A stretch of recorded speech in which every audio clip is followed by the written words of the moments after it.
Alrighty, perfect. Hi everyone, and thanks everyone for joining. In this Feedly CTI session, we have three amazing guests, first of all, and we're looking at the various paths to CTI. Some of you might have seen our LinkedIn post and have already a bit of an introduction about it. But what we're going to explore today is how different CTI experts have entered and mastered a career in CTI through different educational paths and trainings and certifications. Our guests today have different backgrounds, I would say, myself included. Therefore, I think it would be extremely exciting and interesting to learn about how we all got here via different paths. Um, I'm the host of this webinar today, and I am Denise, the dedicated threat intelligence advisor at Feedly. And just a little bit of an introduction about myself before I move on to Feedly and our guests.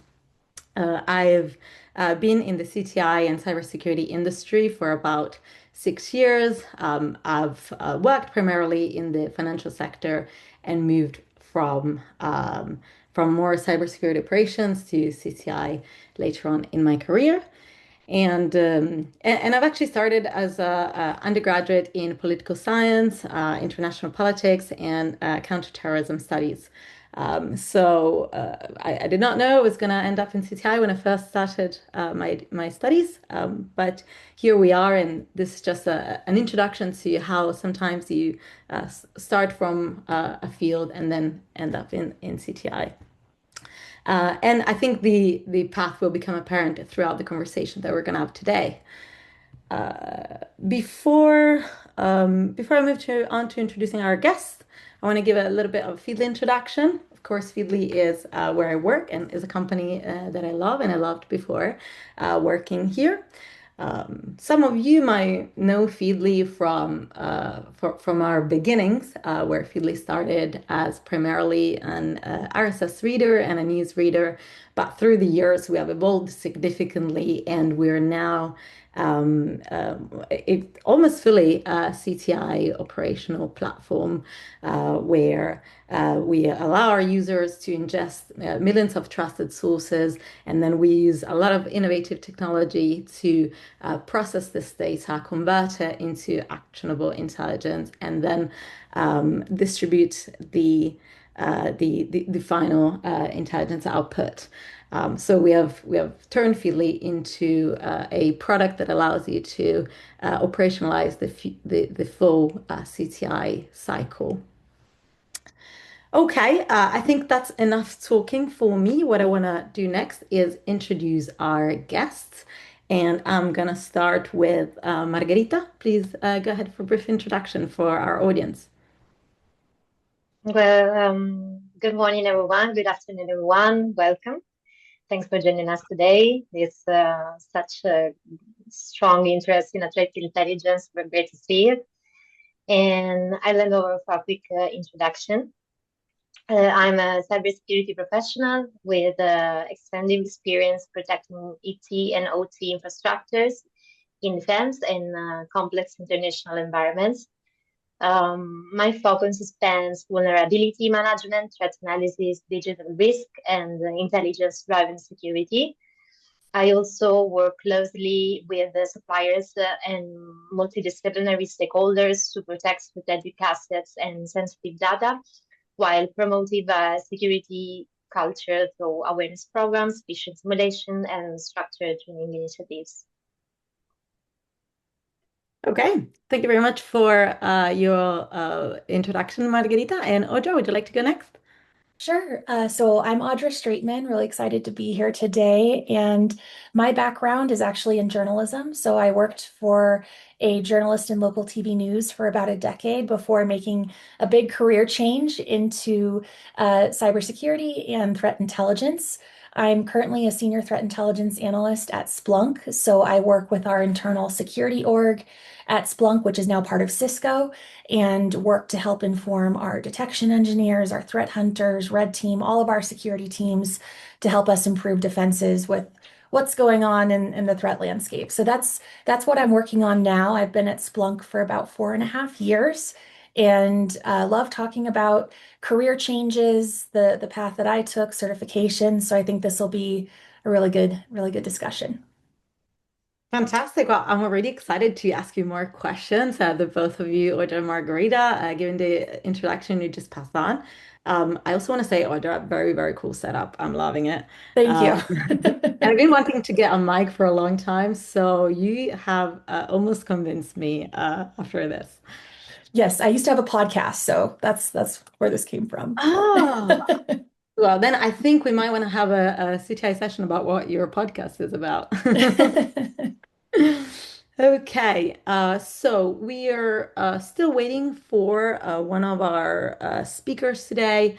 I think there might be some technical issues in the background. And by the way, we have technical issues to prove that this is actually live, because this is what happens when you do a live webinar.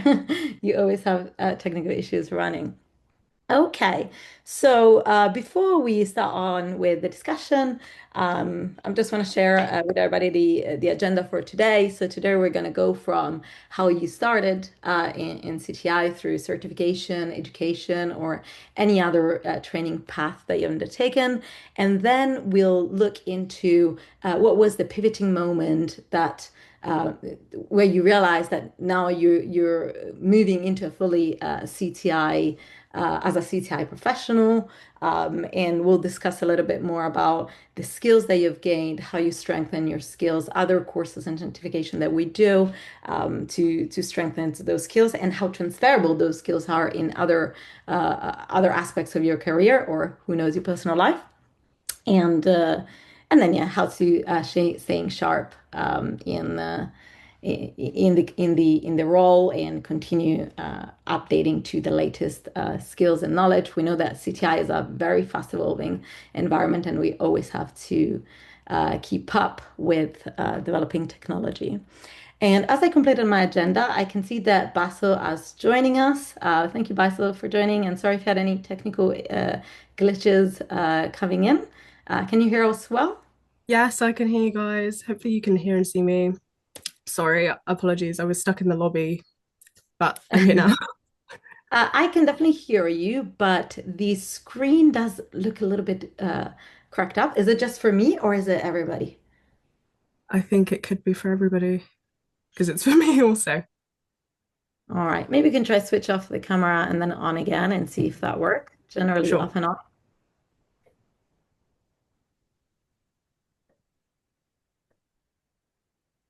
There we go. Let's see if this works.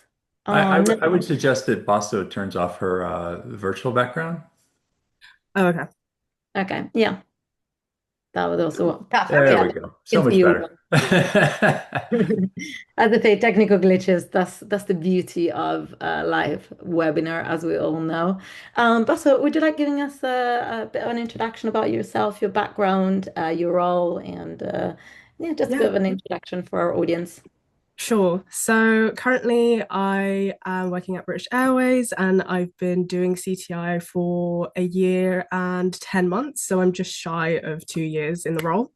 Before that, I worked for the parent company of British Airways and a lot of the other European airlines called IG, and I rotated around doing several different IT related subjects such as AI, some time in security operations and SecEng. So I've moved around a lot, and I think that experience has really helped me in my role now. All right, fantastic. Thank you. And as I said earlier, we have a lot of different backgrounds today, so it's going to be really exciting learning about how we all got here. All right, next up, before we jump into the discussion, Sean as a fun poll for us to just get a little bit of a sense of who we have in the audience today. And the poll should pop up in the screen. Let us know if you cannot see it. And it's really just to understand at which stage of your CTI journey you are, whether you're just looking into the word now and you're curious about what CTI is all about and how to get there, or if you've entered the career already and you like to know how to expand. Choice four just says choice four for me, Sean. I think it should say established, so with 3+ years of experience. Yeah, sorry about choice four. I don't know what happened there. I'll end the poll. 7 people still selected choice four, even though it must have just been other from their perspective. All right, yeah. So choice four, it was for established with 3+ years of experience. Okay, perfect. And with a bit of the technical glitch with the choice four, we got a 35%, so a higher percentage for early careers. So it seems that our audience today has been in the field for about 1 to 3 years and probably would like to learn more about how to master a career in CTI and grow. Alrighty, and without further ado, I'd like to start with our first set of the conversation where we're going to learn about the certification and training that you've taken to be here and that we've taken to be here. I'll start with a question for the group. So for all three, and maybe we can go by answering in sequence, starting with Audra, Margherita, and Baso. If someone came to you with a limited budget and a limited time, what one or two certification or training program would you point them towards? So what would you do with a limited training budget for CTI, but to get the most efficient outcome? Great. Well, I'll go ahead and start. So I think for someone earlier in their career, because that seems to be a big part of our audience today, I would focus on the fundamentals. So for me, my first certification when I was changing careers with really no cybersecurity experience was Network Plus from CompTIA. And that one was great because it helped me build a really solid understanding of how systems communicate, how the internet works, because every intrusion, every detection problem or incident response that you're a part of, that ultimately sits on top of networking, right? So I would start there if you don't have that background yet, and then I would pair that probably with Security Plus, also from CompTIA, because that one I've seen help people get past hiring filters with that certification. It's a great, more junior cybersecurity certification with the basics of different intrusion techniques, things like that. So I think those two combined would be a great starting point for anyone changing careers or really early in their career, just to have like a baseline fundamental understanding. So Right, right. And that makes absolute sense. You need to understand truly how the network works exactly. and what the firewalls are and what the different endpoints mean before we can actually start working on assessing the risks and how we can Yeah. protect against those risks. So that is a great point. And actually, I'm going to shift over to Margarita on this because it's a great pivoting point. Margarita, I know you just finished your CompTIA, right? Yes, so Audra? exactly.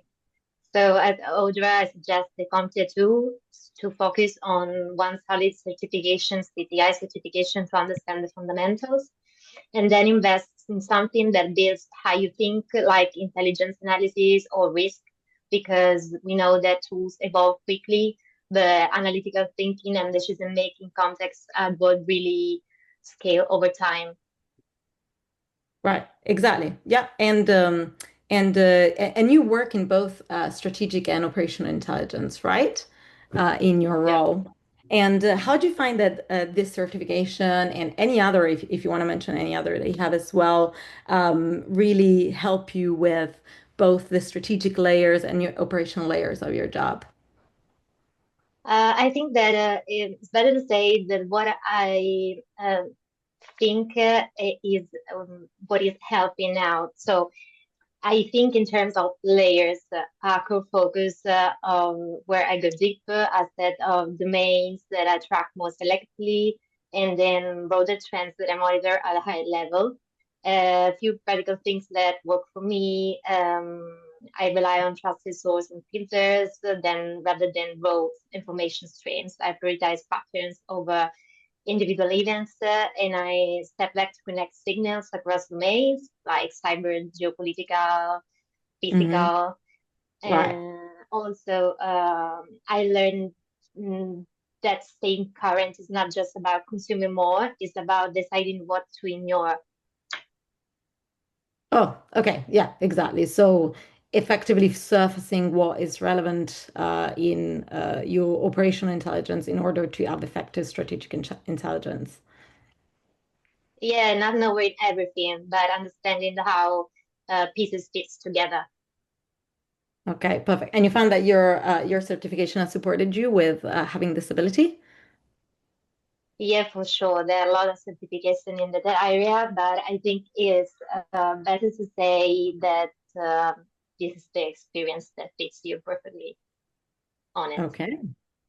Fantastic. Okay, well, thank you so much for adding into that. And I want to move just to Baso and ask you about your path to getting the right certifications and how that helped into your CTI role. So I know Baso, you have experience in SOC and incident response, and then later moved into CTI. What are the certifications that have helped you make that transition? Because I can imagine that a lot of people in our audience would be in a SOC role and IR role, therefore exposed to that CTI piece. But they might miss that bridging step for pivoting from SOC or IR to CTI. Sure. For me, not so much IR, but we work really closely with incident management or incident response. But I believe that when it comes to technical and tactical sort of stuff, a SOC and an IR role bridge quite easily just because you're already doing a lot of technical analysis and stuff like that. In terms of SOC and IR, I feel like they can pivot quite easily in that instance with the tactical and operational stuff, but it's more the strategic stuff, the strategic intelligence reporting that they might need to build upon, just because there's a lot of terminology in CTI. You have to use the right terminology. It can be very specific. So understanding when it's the right time to use a certain yardstick so people understand how likely something will happen, if it's a hypothesis or if it's a, horizon scanning sort of thing. I think that's really where a SOC analyst and an IR person would really get the most out of it. And in terms of like strategic certifications, there's a lot of like small CTI vendors or people who have worked in CTI for a long time who have started their own sort of academies and stuff like that, where they really dig into how you can get better at strategic intelligence. Mm-hmm. And do you have any example of your favorite certification that you think has really done that job for you? Yeah. Specifically Attack IQ, that learning pathway really helped me really focus and narrow down my strategic intelligence writing, how to cut things down and make things more concise and just better for the audience that you're tailoring your intelligence to. It really helped me really get my strategic reporting nailed down. And it's really quick as well. It doesn't take a lot of time. Yeah. How long did it take you? You can do it in like 5 hours. And there's a lot of not run books, but there's a lot of things that like examples and demos that it gives you as well to really put into practice what you're learning.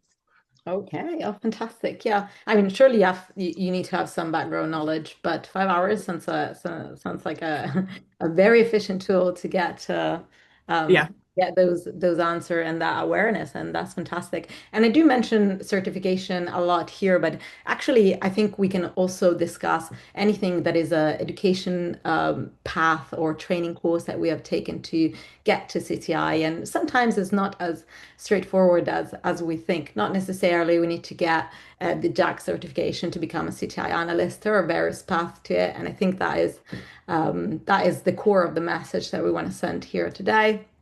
And just as I mentioned at the beginning, for example, I studied cybersecurity, international relations, and counterterrorism as my undergrad, and then I did some postgrads in BA. And there are some things that I studied as an undergraduate in political science that I later found as a CTI analyst, and I linked the dots. I studied as an undergrad, for example, out of ACH, analysis of competing hypotheses, and structured analytic techniques for the assessing of counter-terrorist and terrorist threats. And I later found that in my GIAC SANS FOR578 course. And that light bulb switches on when you think, oh, I already knew this actually, and that's why this path took me here. So sometimes the path is not really straightforward, but we get here. All right. And actually, that is a great pivoting point into our next block of the conversation, which is really discussing and understanding what was the point where we understood good intelligence and we fully identified ourselves as CTI analysts. And there could be any specific training and certification that created that pivoting point for us. And I'll start with mine, and then I'll pass on the mic to Audra to start with. For me was actually, as I recently mentioned, when I did the SANS FOR578. I was already working in cybersecurity and CTI, but that was the first specific CTI certification that I took, and that is where I linked a lot of the dot in threat profiling and attribution and the different types of structured analytic techniques that we use in CTI.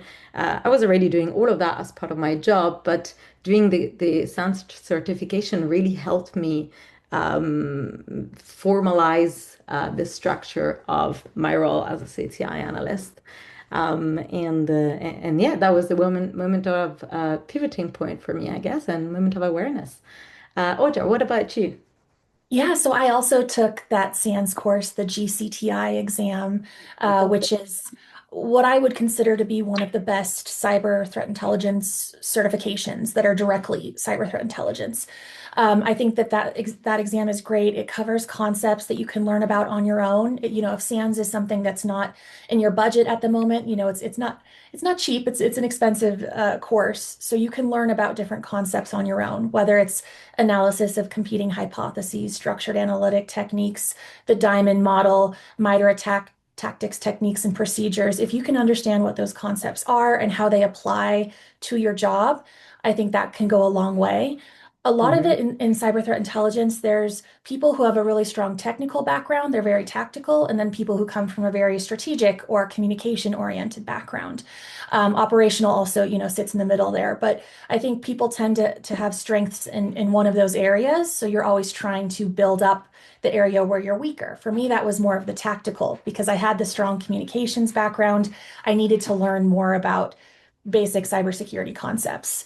And so for me, my certification journey, I have 14 certifications, which is excessive. And I do not recommend anyone feel like they need to have 14 certifications. I did it because Splunk has a ton of certification offerings and I worked at Splunk. Right. We use Splunk and those are really quick to knock out. I did 4 of them in 1 month. So, it's not like 3-month long courses. But I think depending on where you work, the tools you use, there are different certifications that can help you be more familiar in that.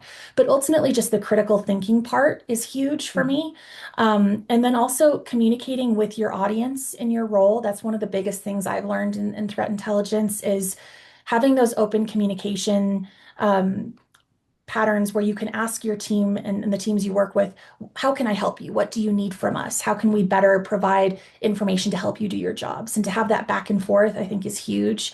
And it's helped me learn in my role with an internal security org, whenever I produce an intelligence product, one of my biggest goals is to map that directly to our telemetry.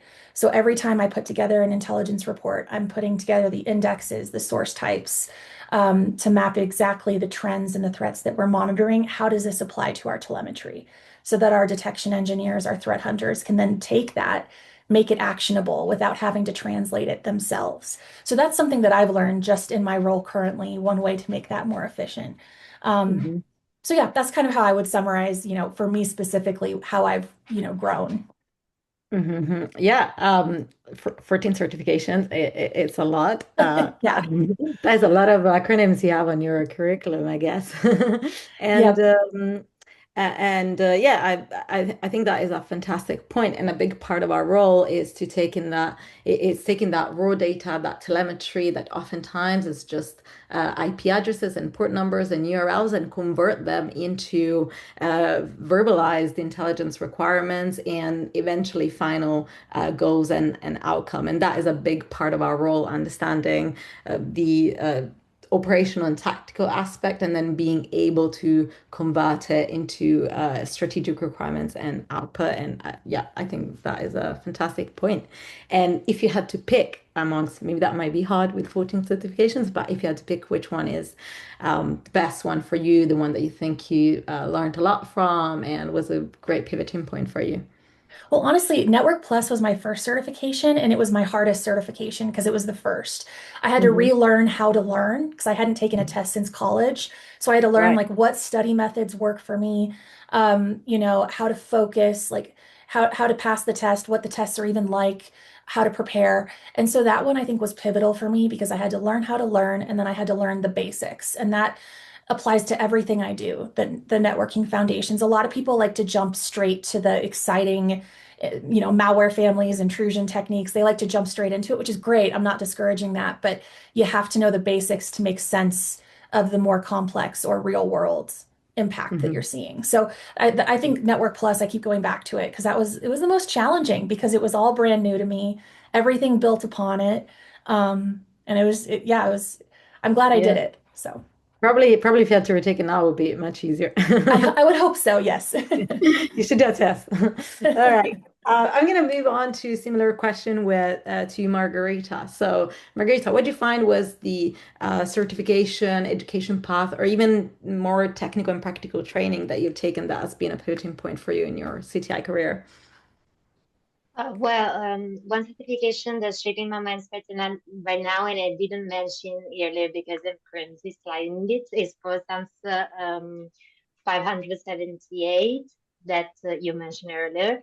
Hmm. Um, I know it's expensive, as Audra said, but it's important, it's so valuable, and it's because it's really focuses on the analytical side of CTI, understanding why something is happening, the intent of adversaries, and again, how to turn raw data into actionable intelligence. Hmm. And yeah. Hmm. And have you seen the difference in the manner you approached your job and your tasks after coming out of the course and in the certification? Because I felt like I did afterwards, now that everything was more structured, but I want to hear your experience too. Yeah, because I thought that good intelligence meant being detailed and technically accurate. Now I think it's about being useful, so relevant to decision, timely, and sometimes even incomplete, but actionable. Hmm. And did you do the capstone? And if so, how did it go? Let's talk about it later. Nothing to tell everyone. Okay. Yeah, the capstone at the end gives you this amazing medal, and it's a great marketing approach from their side, but I love that medal and I carry around with pride. Um, Yeah. and Okay, so now I'm going to shift a little bit to Baso now, but more moving on to the next stage of our conversation, which is the skills that we've gained that might not always come from their certification and education course that we take. So, Baso, how do you find how do you approach keeping your industry knowledge and awareness and analysis and reporting in the aviation industry that can be quite a challenging industry to work in? Do you find that what you learned during the certifications have supported you and helped you, or is it more of a practical approach to your job in the industry that you take day to day? Yeah, so working in the aviation industry, it's busy. There's a lot of moving parts, as you can imagine. But essentially, a lot of people who work in aviation have a real passion for it. People have Skyscanner on their phone. People love plane watching. They do it at lunch. So it's really ingrained in like everything we do. But essentially, working in aviation, the fundamentals don't change from any other organization. They're pretty agnostic. It's pretty much the attack surface that might change a little bit, but just because you have so many suppliers. But I do think CTI, the skills in CTI have been transferable, as well as the skills from aviation have been transferable into CTI, just because there is a lot of analysis that goes into it. There's a lot of supplier management. We just have so many, but aviation is just a lot of the information that I've learned from my time in aviation has been very applicable to CTI, is what I can say. And do you find that have you found that what we learned has been reflected in the educational path and certification trainings that you've done, or do you think it's mostly practical and really experimental? I definitely think it's practical and experimental just because I've moved around so much. Like my pathway has been very squiggly, as we call it. But I do think that it has added a lot of impact in what I do now. I've only worked in aviation, so I'd probably have to see how that applies into other sectors, but I do believe it has worked. Well, you start very intensely, so yeah, starting from a high. I'm sure there is a lot of transferable skills there.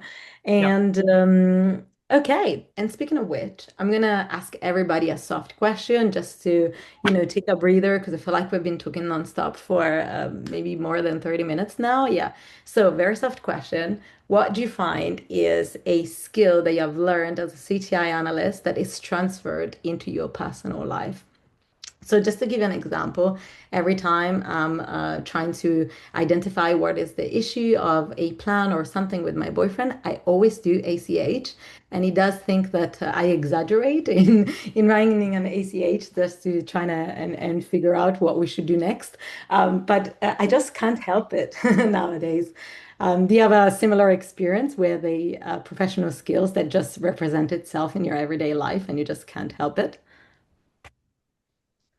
I would say bias. I love thinking about like biases that Right. maybe I have or that I observe in other people's answers, right? Like a familiarity bias or mirror bias, things that we learn about in threat intelligence that can inform how we approach our analysis to avoid bias.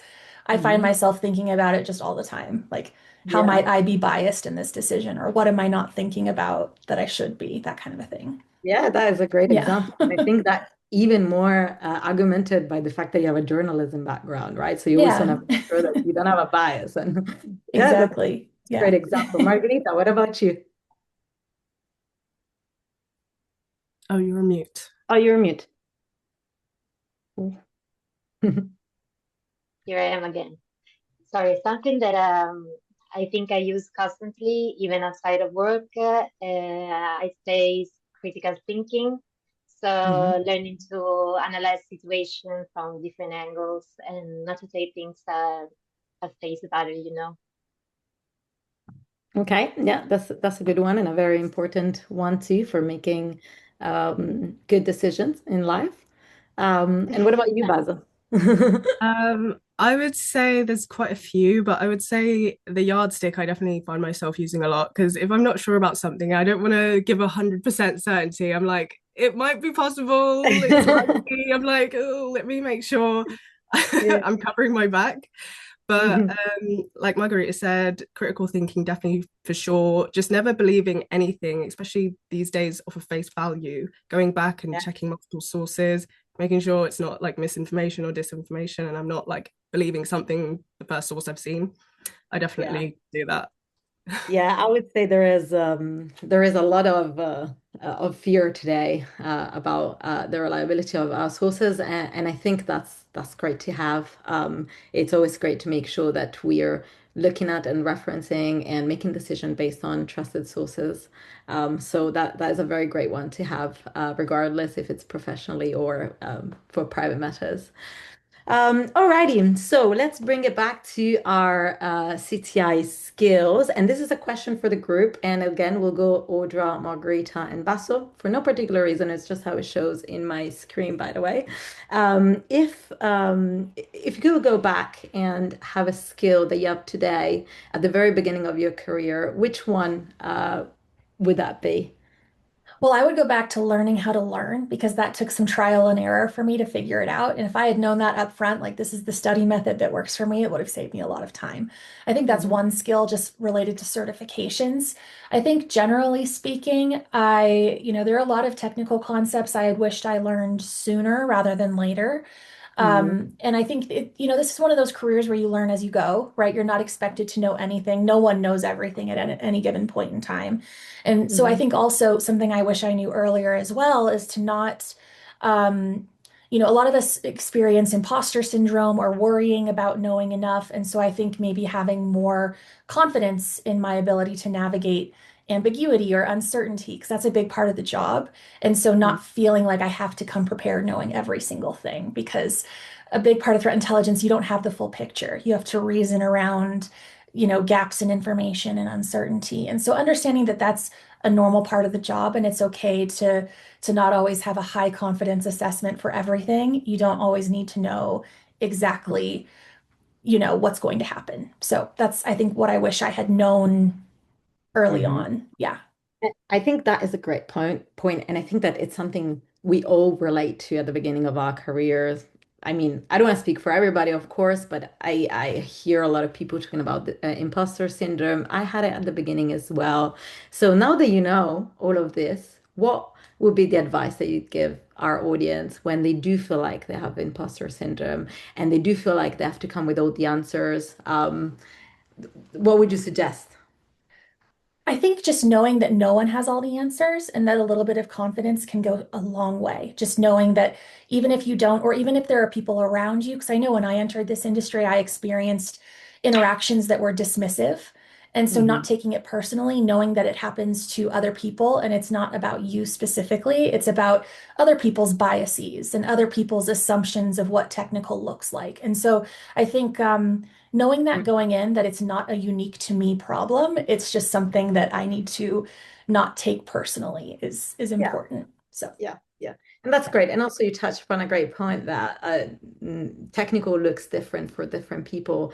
Yeah. And, based on background, we might have different fears. One person might come in thinking, I'm not technical enough for this. And the other person might come and say, I don't have the strategic background for this. And I Right. think knowing that not everyone has all the answers. Maybe LLMs do nowadays, but other than that, Right. yeah. We still have to fact check. Okay, Margarita, how about you?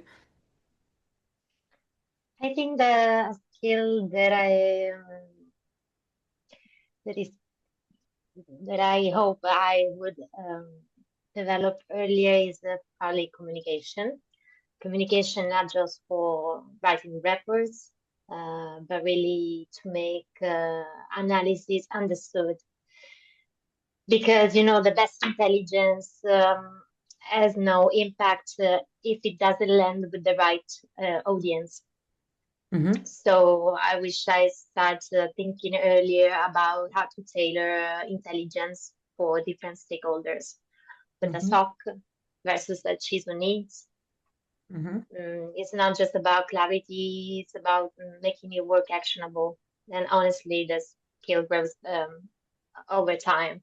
But the earlier you start, the bigger the difference it makes. Yeah.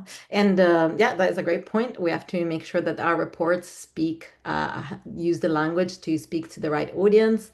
And sometimes as we always say, I think in the community, if we write something that is too technical for a high level strategic audience, most likely they won't understand some stuff and probably just ignore it and move on, and we might miss some important parts and vice versa. So that as well is a very great skill to have, understanding the language to use based on your stakeholders, particularly when it comes to writing reports and trying to extract outputs from the intelligence that we produce.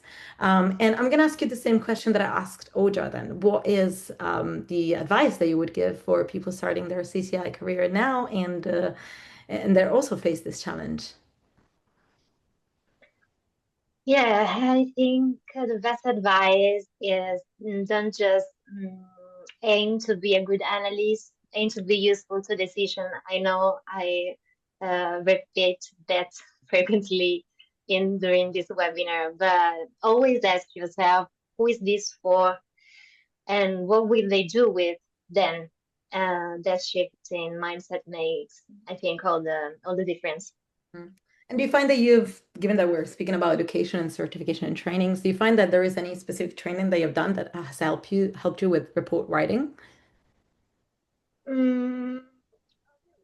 Probably specifically in report, no, but I think that threat intelligence fundamentals are good, exploited in the AC Council.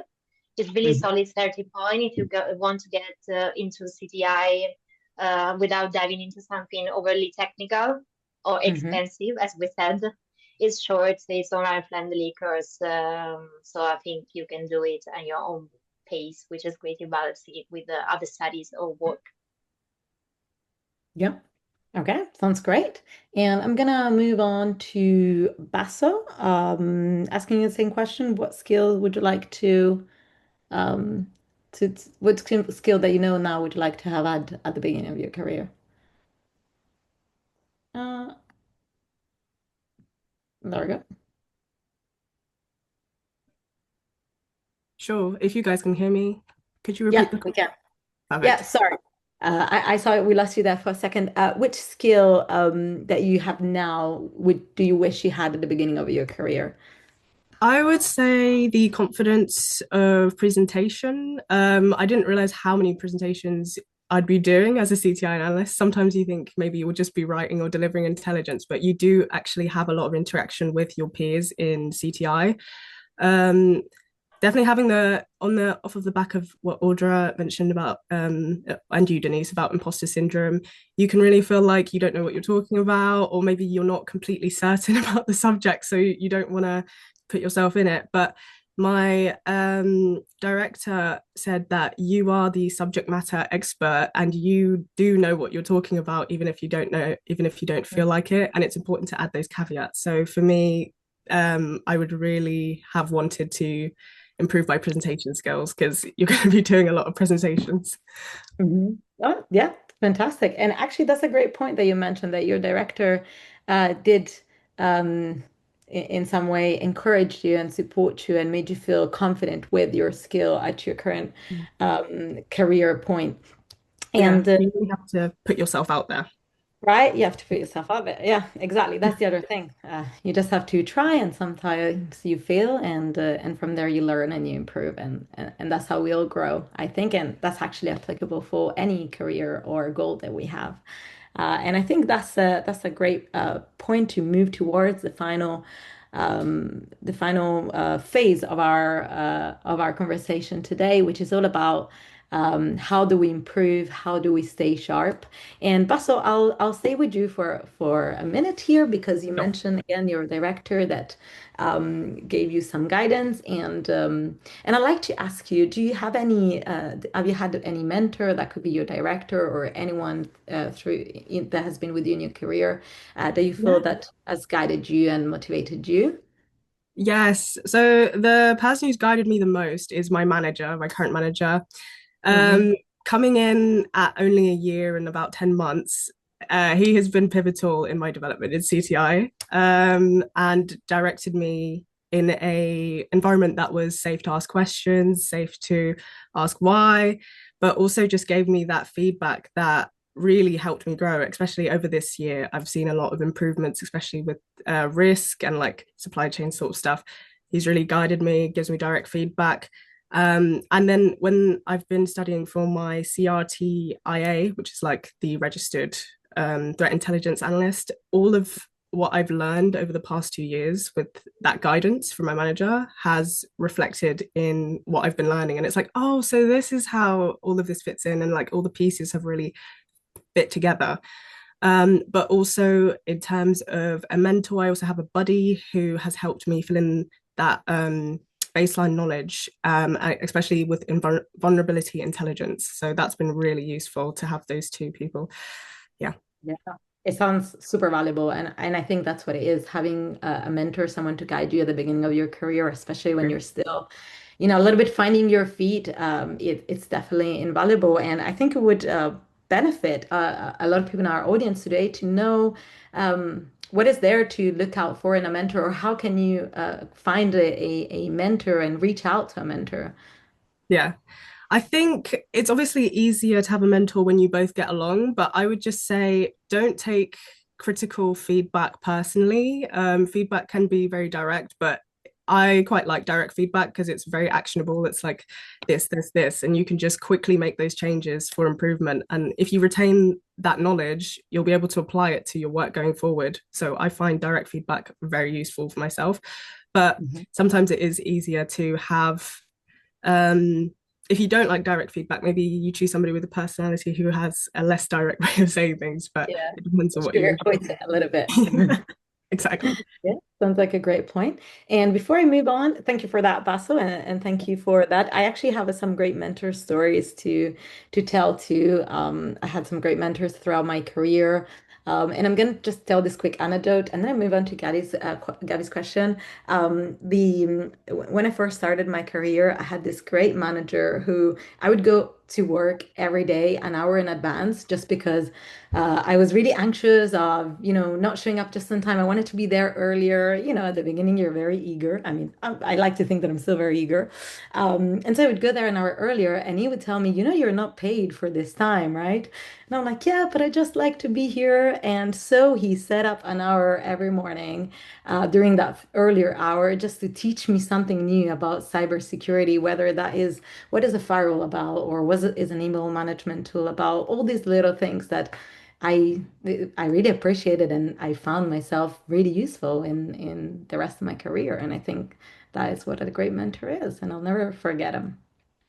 Okay, I see that Gabby has her hand raised. Is there a question?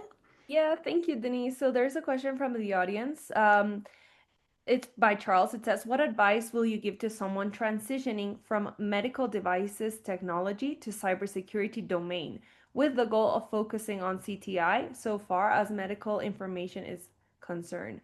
So I guess I also wanted to ask this question because I think it's awesome to talk about how you can move from different industries. So maybe you could take that angle. Yeah, I think that is a great question, and the moving from one industry to another, or just switching career is something very common, and it's really in line with my next question that I was going to ask Audra. So what I think I'll do, I'll relay the question to Audra, and then if I want to add anything else, I'll add to that too. But Audra, you've shifted your career from a journalism career to a CTI career.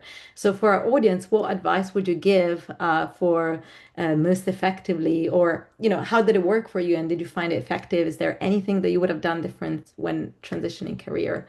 Yeah, absolutely. So I think for medical device, that background in particular, I would recommend knowing what resources are available to you, right? So there are ISACs, so information sharing groups, like the Health ISAC would be a great information sharing group to be aware of. Understanding what threat actors are known to target the healthcare sector. For instance, there have been ransomware groups that are known to target hospitals, things like that do end up in the news, because when you're targeting critical infrastructure like that, like hospitals, it's obviously a much more severe outcome at times. So I would recommend following up on news related to that type of targeting, what threats are most relevant to operational technology within hospitals, that kind of thing. So anything you can map to your existing understanding is going to make you that much stronger when you do make that switch into threat intelligence, to be able to map what this means for the sector. And then just generally speaking, changing careers, I was just learning everything I could in my free time. I would watch YouTube videos. I would read up on cybersecurity news from all the different outlets like The Record, Cyberscoop, Dark Reading, Hacker News, all those. I also followed a bunch of people on social media. So back when it was Twitter, I followed a bunch of people there. There's also Blue Sky, Mastodon, all these different sites where you can follow some of the more outspoken people in the industry and see what they're talking about, see what research different vendors are putting out there. So, like Google Mandiant, different companies that put out research on a regular basis that's always very interesting and timely. So I would recommend just staying up to date with all of those sources, pursuing certifications that'll make a difference when you start applying to jobs. That's my biggest advice. And then most importantly, networking. Go to conferences. There are virtual conferences. Some are free, like SANS has free summits every now and then. Attend conferences, meet people, network. A lot of people will tell you that they found their job through their network. So that's a really critical way to break in as well. Mm-hmm.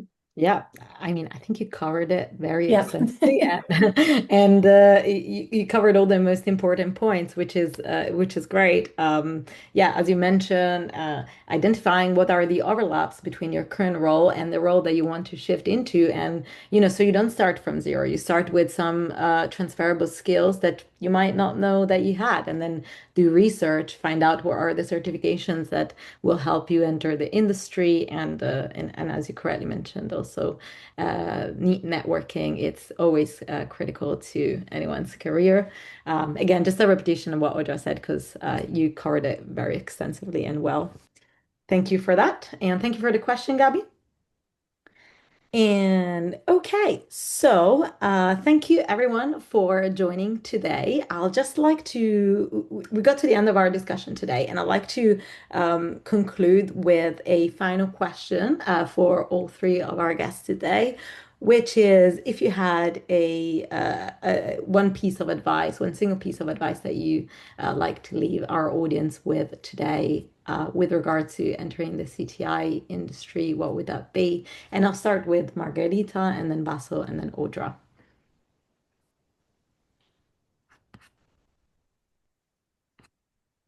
Can you hear me? Yes. Oh, okay. Sorry. I think that is leverage what you already know, whether it's OT, ET, OT in the case of medical disposition, or even cybersecurity operation. Your existing knowledge can help you focus on what matters most in threat intelligence, and then think like an analyst. Always ask who is their adversary, what's their intent, like a detective. Okay, so if we had to summarize in 3 points so that we can give 3 concise points through our audience, what would that be? Think like an analyst. Okay, so remember what you already know, think like an analyst, be a detective. Be a detective. Oh, I like that one. Fantastic. Thank you for that. Baso, how about you? Yeah, I would say, just pivoting off of what we talked about, because everything is linked to technology these days, there's somewhere the skills you already know are valuable. In terms of CTI, everybody uses technology, so everybody has security and threats that they need to understand. As well as just putting yourself out there, just because the community side of CTI is so important, and making those connections and that network within the industry can help you out so much. Yeah, absolutely. And Audra, just to conclude with you shared a lot of great insights today, like really useful, but what would be the last thing you want to leave our audience with? Yeah, I would say 2 things. I think the biggest differentiator for strong analysts is curiosity. So being self-directed with your motivation and learning. People who are naturally engaged and interested in this tend to be, the top performers, people that stand out because of that natural curiosity. So I think if you can build that habit of learning on your own, being self-directed, self-motivated, everything else tends to follow that. And then I would also say, we haven't talked about AI on this call, except for one LLM joke, but I would say, make sure that you're keeping up with AI, the research surrounding LLM capabilities, different benchmark studies. I'm always reading, like archive research, understanding the different metrics for AI, like, recall, F1, precision, all of that. Make sure you understand how LLMs work as well, because that's going to become a critical component of CTI or any cybersecurity job moving forward. So don't forget about that piece, would be my last bit of advice. I think that's a fantastic way to conclude. I love that thought, and I could have a conversation with you about it for an hour, if not more. But we do have to wrap up, and we're going to wrap up the call with a closing poll. Sean will start the poll, and you should see it popping up on the screen right about now. And the poll is really to understand how helpful this webinar has been for you and what you're going to do next. Do you feel like you're going to research a little bit more into certification, map your current skill to CTI job, focus on developing different type of skills from what you already have, or finding a mentor or community to learn alongside? And whilst everyone answers the poll, Gabby has a question. Yeah, we have 3 minutes left, so I thought I'd bring in some of the audience questions that we have. So the first one, is there an age bias in CTI sector? Are employers looking mostly for younger individuals as the current speakers? Or is it genuinely open to anyone? What's your opinion? I can start and then maybe I'll pass on to other members here. We do have a very young audience today, but um, it really depends. I really think it depends on the type of role. When you start as a CTI analyst, you're mostly be looking at younger individuals, and then maybe at the 6, 7 years mark, you'll move more towards a senior CTI role. And then I would say beyond that, you're looking more at a strategic role, a director strategic role within a whole CTI department. So I don't think that there is an age bias. I think we have a lot of great performance in this call, and we performed really well despite being so young. Although I'm not really that young, but thank you. Audra, Margherita, Baso, if anyone wants to add to that. Yeah, I think as long as you're adaptable and interested in keeping up with everything that's happening, regardless of your age, as long as you can adapt with all the changes that are happening, that's all that matters. And I don't think age really plays a role in that, unless you're someone who's resistant to change. But I think that that's not an age question. That's more of just I would recommend not being resistant to change. That's one of the things I've observed sometimes is when new technologies emerge, new processes, as long as you're adaptable and open to learning, I think that's what really matters. Yeah. And Margherita or Baso, anyone has any other insights? No, I was just gonna raise the same sentiment. If you're willing to learn and put in the work and develop yourself, you'll be fine, honestly. Age is not really a barrier, I would say. Yeah. Actually, I'd say it really depends on your background and your current role. For example, someone coming from IT or SOC operation might already have strong technical skills, but need to work, I don't know, on analytical mindset or storytelling, intelligence storytelling. Whereas someone from IT or again medical devices might have deep operational technology, but is just learning how to anticipate threats and translate them into intelligence. Yeah.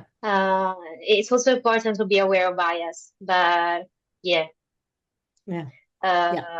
Let's try. Okay, well, thank you for your insight. And Gabby, did you want to share any other question? I'm conscious of time. We just hit the 6 o'clock mark. Also conscious on time. Just any unanswered questions, we'll make sure to send them alongside the recording and maybe even send them to Audra, Margherita, and Baso to see if they want to chime in, because we do have like a couple open questions in the Q&A, but I'll let you wrap up, Denise. Okay, sounds good. Thank you very much. So as Gabby mentioned, we're going to be sending the recording for this webinar to your email and alongside with any unanswered questions. Gabby will also be attaching to that some additional resources, such as the website where you can find the upcoming CTI session. And with that, I'd like to thank you, our speakers, for being with us today, taking their time and really sharing their insightful and amazing experience with us, and for our audience to attending. And last but not least, for Sean and Gabby to support with the organization of this webinar. And I wish you all a very happy rest of the week.